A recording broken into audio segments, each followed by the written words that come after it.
Binisita at ininspeksyon kahapon ni Pangulong Ferdinand R. Marcos Jr. ang Metro Manila Subway Project, ang kauna-unahang underground railway system sa bansa.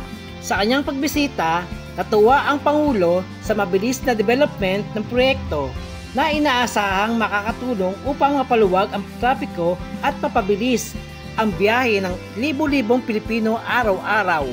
Sa ilalim ng Marcos administration, mas pinaigting ang commitment sa modernong infrastruktura.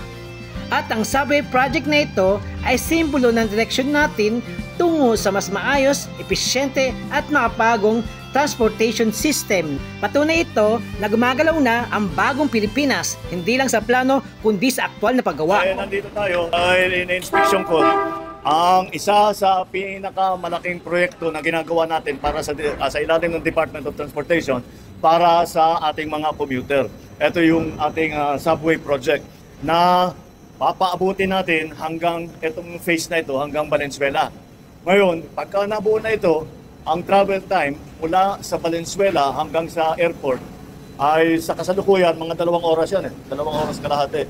Kaya mababawasan yan hanggang mga 40 minutes na lang. Baka matapos natin ito 28. Ako si AJ13 Vlog, nag-uulat para sa Vloggers ng Bagong Pilipinas.